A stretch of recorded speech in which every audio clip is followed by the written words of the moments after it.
자, 여러분 안녕하세요. 1주차, 2주차, 3주차 수업을 하고 이번에는 4주차를 한번 시작해 보도록 하겠습니다. 자, 똑같이 제목이 그죠? 자코비안급 바꿔친 아이의 각색 IT 드라마인 강요의 디지털 미디어 전유입니다. 늘 제목이 이렇게 제가 반복해서 말씀을 천천히 드리지만은 바꿔친 아이 그죠? 미들턴 작품의 그 체인질링이라는 이러한 작품을 각색하던 그 영국의 ITV 드라마의 컴펄션, 네, 디지털 미디어 전유. 디지털 미디어 전유라는 것은 논의 제가 얘기를 하고 있지만은 디지털 플랫폼에서 이 강요에 대한 이 작품, 이 영화라든가 ITV 드라마에 대해서 어떻게 이것이 이제 전유되어지느냐, 어떻게 사람들이 이 작품이 어떻게 사용되어지느냐 하면 좀 좀 이해하기가 쉬우실 겁니다. 어떻게 어떤 식으로 이렇게 이용되어지고 그 다음에는 디지털 패러 텍스트인 그죠? 뭐 리뷰나 유튜브 뭐 스트리밍 이런 쪽에서 어떻게 이 작품이 작가 그게 어, 그 뭐라 하면 되죠? 시청자들을 하면 안 되고 관객들에 의해서 어떻게 이게 이 작품이 관객들을 위해서 어떻게 이렇게 사용되어지고 있느냐, 이용되어지고 있느냐라는 의미로서 제가 전유란 제목을 달았습니다. 자, 똑같이 목차도 그죠? 서론 본론. 자, 이제 저희가 지금 계속 본론 파트를 하고 있습니다. 21세기 사라 하딩의 강요. 여기에서 지금 2-2에서 지금 계속 요 얘기를 하고 있습니다. 그래서 이번엔 제가 원작과 내용을 비교함으로써 안직화의 정체성 탐구라는 소제목을 한번 달아보았습니다. 자, 지금 계속해서 우리가 원작과 비교를 하면서 제가 이제 얘기를 하게 될 것입니다. 자, 귀족 집안의 어떤 순수했던 베아트리스가 그녀의 성적 일탈과 욕망이라던가 결국은 살인이죠, 그죠? 살인으로 추락은 했지만 안직화 이 영화라든가 ITV 쪽에서 이 안직화는 케임브리지 교육까지 받고 부유한 이민 가정에서 살게 됐습니다. 하지만 그래도 이민자다 보니까 이중적 정체성을 겪게 된다는 거죠. 그 영국인으로서 또는 또 부모님들의 그 국적인 인도라는 어떤 거죠. 그 인도 어떤 그 민족성에서 영향을 받게 되는 그 딸 안직화의 어떤 그런 정체성을 얘기하고 있습니다. 이렇게 이중적인 거죠. 이 어떤 뭐 두 가지 역할에 지금 봉착되어 있는 인물이다 보니까 많은 갈등을 겪지 않겠나 싶습니다. 결국 아버지 이제 권유로서 중매 결혼을 해야 하는 중압감에 쌓이는 거죠. 그래서 아버지 사업을 위해서 간곡히 아버지가 이제 부탁을 하는 거죠. 그래서 인도계 영국 이민자인 2세인 하딕을 만나 보게 됩니다. 근데 우리가 보통 극에서는 베아트리스는 그 데플로리스에게 계속 디스커스팅가 역겹다고 계속 이제 얘기를 하는 거예요. 그럼에도 불구하고 데플로리스는 내가 요구하는 봉사에는 공포와 피, 위험이 동반돼 라면서 그죠? 이런 식으로 이제 베아트리스에게 얘기를 하게 됩니다. 이렇게 얘기를 하고 이런 것을 전제로 해서 알론조를 이제 없애 달라 부탁하며 많은 돈을 이제 대가로 줄 것을 약속합니다. 데플리스에게 이제 베아트리스가 이렇게 약속을 해요. 없어지면 내가 많은 돈을 줄 거다. 처음엔 돈을 줄 거라고 이렇게 얘기를 했습니다. 하지만 안식카는 그죠? 하덱의 존재를 그냥 불편하다고 이렇게 생각하지. 뭐 극단적으로 뭐 살인을 뭐 이렇게 교사하지는 않았습니다. 자, 그래서 극에서는 극 속의 하인 데플로리스는 알론조를 살인한 후에 그 손가락을 정말 잘라와요. 손가락을 잘라와서 이렇게 내가 반지를 이제 끼고 있는 거죠. 그 손가락을 이제 끼고 저기 와서 데플로리스에게 돈의 대가를 이제 거부하고 이제 살인 공모자로서 베아트리스를 막 협박하게 되는 거예요. 자, 그 살인으로 정해진 당신 자리를 받아들이란 말이야. 당신 더 이상 예전의 당신이 아니라고 이런 식으로 이제 협박을 하는 거죠. 자, 그러자 그녀의 이제 정체성이 이제는 너가 그때 그런 입장을 가지고 있는 여성이 아니라는 거죠. 이제 네 입장이 바뀌었으니까 라면서 굉장히 정체성의 어떤 그런 입장이 지금 바뀌었다는 것을 계속 상기시키는 말을 하는 거예요. 그래서 그녀를 내 아름다운 살인자로 부르기까지 해요. 섬찟하죠.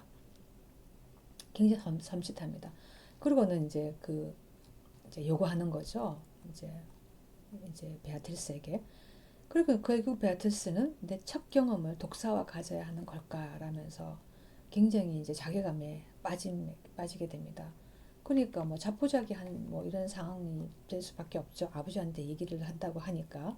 그래서 베아트리스 극속에서의 베아트리스는 굉장히 지금 난감한 상황에 좀 처해 있습니다. 그래서 데프로리스는 저런 산 비둘기가 할딱거리며 떨고 있네. 내가 그렇게 두려워하고 감히 하지 못했던 일을 넌 이제 즐기게 될 거야.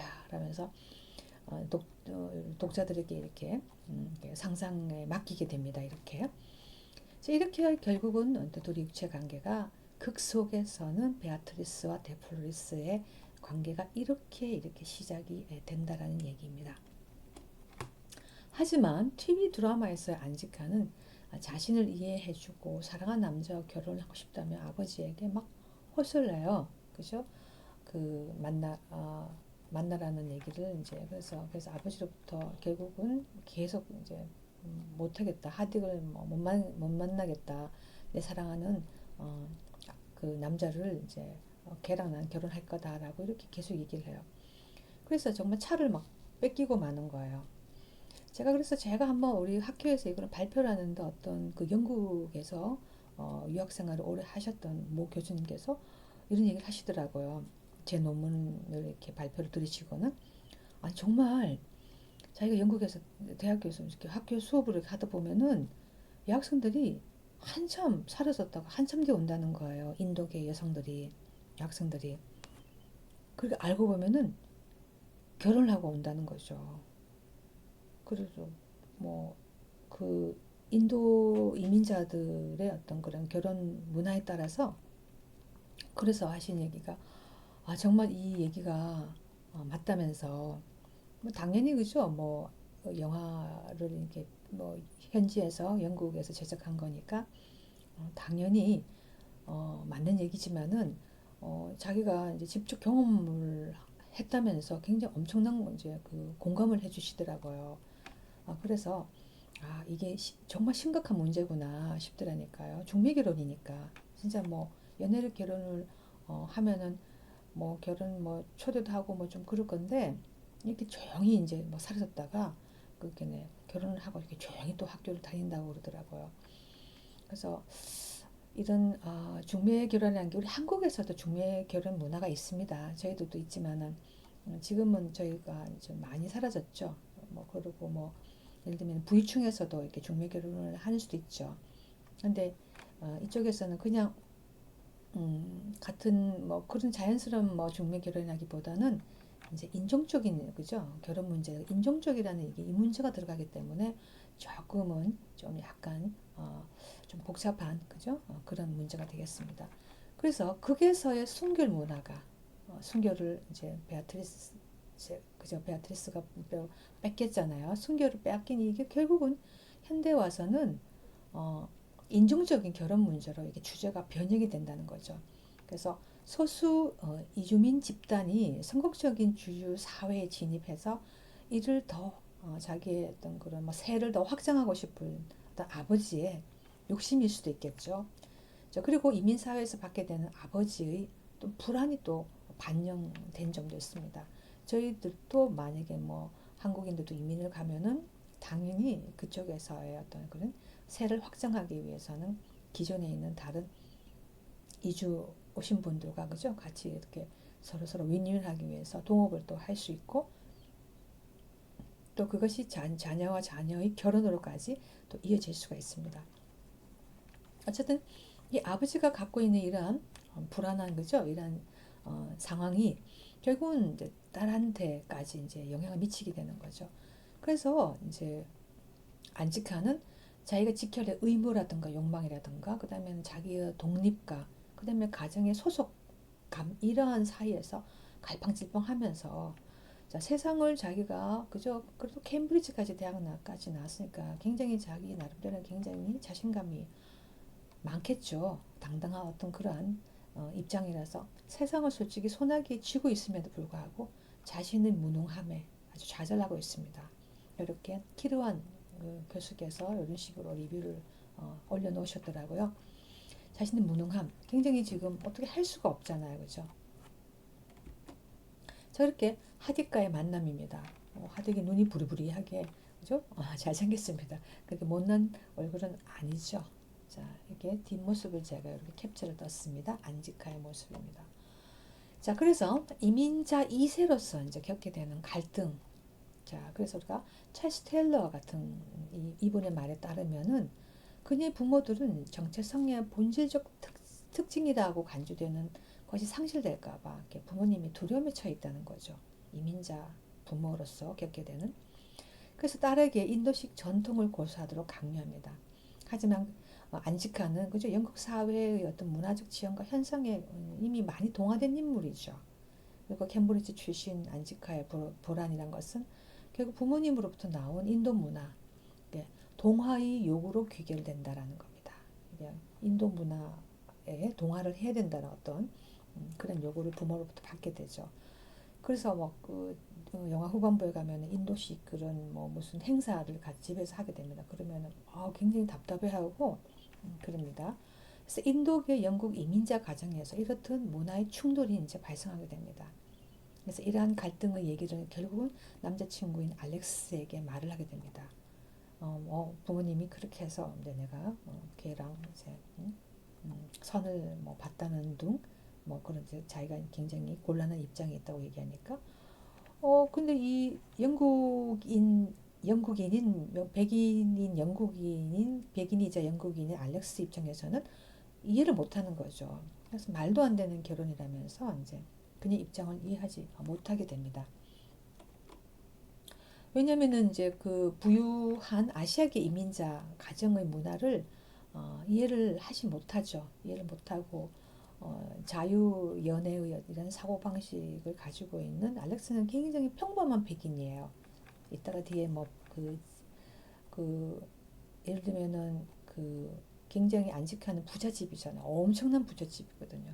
비교할 수 없을 정도 부잣집인데 그런데 안지카 같은 경우는 이제 그 알렉스 아파트가 이제 조그만 아파트인데 그 뭐 보면 살림도 보면은 거의 뭐 그냥 평범한 그냥 그 혼자 생활하고 있는 아파트예요. 그 좁은 아파트인데 그래도 이제 별로 이제 표시를 안 내죠. 이제 안지카 같은 게 부잣집 딸내미인데도 그래도 이제 뭐 편안하게 이렇게 대화를 하고 뭐 이렇게 서로 서로 스킨십을 하고 그러는데 알렉스의 말에 이제 그 계급에 대한 분노가 갈려 있는 걸 볼 수 있겠죠.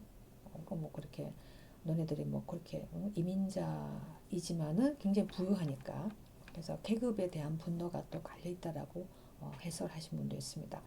그래서 경제적으로 부유한 이민자인 안지카하고 이렇게 평범한 그죠 영국인 알렉스 양 관계를 우리가 감안해 보면은 이 영화는 이 영화에서는 이제 세계 경제의 새로운 사회 질서 안에서 사랑과 배신에 대한 르네상스 이야기를 교모하게 재조명했다라고 존 그라시가 이렇게 의견을 내놓았습니다.